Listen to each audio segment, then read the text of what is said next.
Good morning, everyone. This is Narada Rishi Raja with ExpeditiousFool.com, where we remove the obstacles by imploring our DMP, our daily mindfulness practice, each and every day.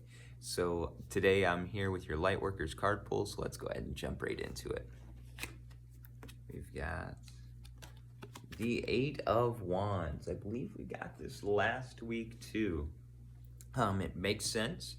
A lot of big energies with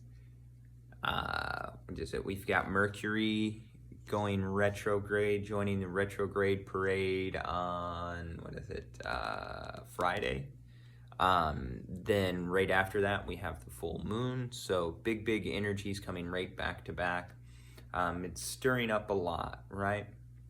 Now these things can be transcended to a certain point as far as a deep effect, right? As far as with our mindfulness practice, we're able to loosen negative effects, right? Or get more awareness of what's coming up, or just more awareness of how to deal with some of the energies that do come up. Like right now, there's a lot of energy happening.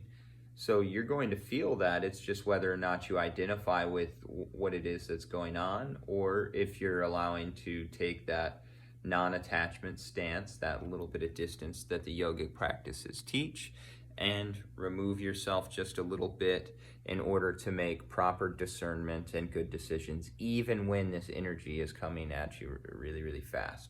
Now the other side of this too is this energy isn't always bad, this fast-moving energy. Sometimes it can be things coming in for you, etc. But the best way that we can handle that is to remain with a clear mind, right?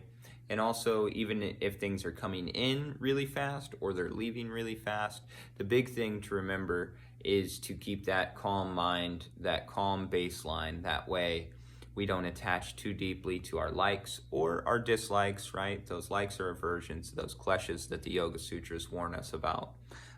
So it's very important to make sure we know how to handle these energies. And this is why it's called mindfulness practice, right?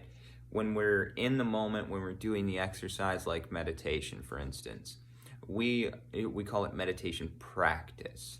The reason why we call it meditation practice is because you're learning how to become meditative. A lot of people think when we sit, that means it's going to be a great experience, and if it's not a great experience, it means we did it wrong. This is incorrect. No, we sit in meditative practice to become meditative later on, meaning when these situations come up, we don't respond or we don't react, we respond, right? And we're able to do that, and even on a scientific level, through breathing, through the mindful attention, etc., increasing what's called the heart rate variability. When you increase your heart rate variability, it means that you have a range between here and here, and then you increase it to here and here, which means your body doesn't start to go into panic mode unless it goes on these new perimeters. And this is something that daily mindfulness practice can increase for you. That way you are able to handle these. It's not just woo-woo, it's complete science, folks. All right, I hope that this helps. If you want to schedule a session with me, I have my esoteric practices, if you want to call them that, which are tarot and numerology reports. I do both of those. I do those around the world. As far as my healings, I do Tibetan sound healing. I'm trained in both Indian and Nepalese style, as well as I do a prana energy healing, which is similar to Reiki. I've been a Reiki master for almost a decade now, but I've studied many different modalities. So it's one that I've created based off of a lot of the things that I've studied throughout the years. And the other thing that I offer is my instruction, which is the bulk of my business. I call it the Babaji Bhakti Ashram, and programs there. I teach breathwork, meditation, and yoga. I teach that on a one-on-one basis. I also do group sessions if needed.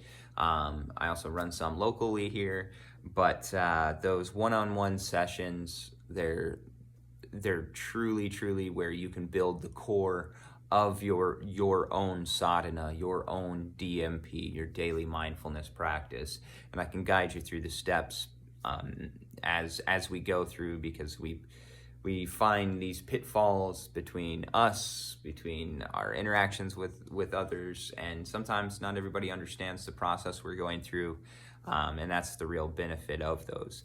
And with those, not only do I have the individual classes, but I have a bunch of programs available right now.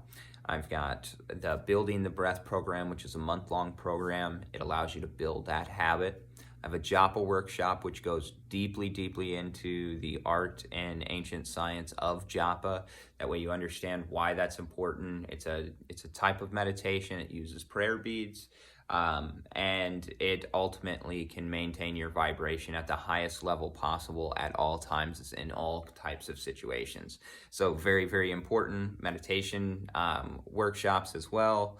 And then finally, if all of those feel great to you, I do recommend starting off with the breath one before this last one that I talk about, which is my 6-month yogic initiation into the Babaji Bhakti Ashram.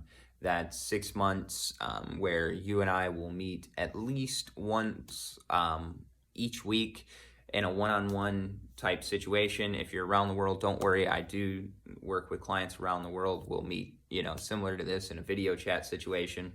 And what we do is we work progressively through bringing you to an understanding of yogic philosophy, as well as how to move in a different way in this world, right? This program's really for people that want to step up and be teachers. And I'm not saying a yoga instructor. No, being teachers in your life, being the ones that show people by the way that we live our example. That's the big thing that can come through with this initiation program. It's literally a way of life, and that's what I teach, is that way of living. That's why it's called an initiation program. What you do with it after that's up to you, and I'll probably have some more advanced programs for that one following in the future. All right, everybody, thank you for listening to me ramble about all of the things that I'm here to do for you, but I hope they all help.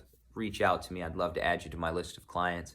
Have a great day on purpose, and stay mindful, everyone. Namaskaram.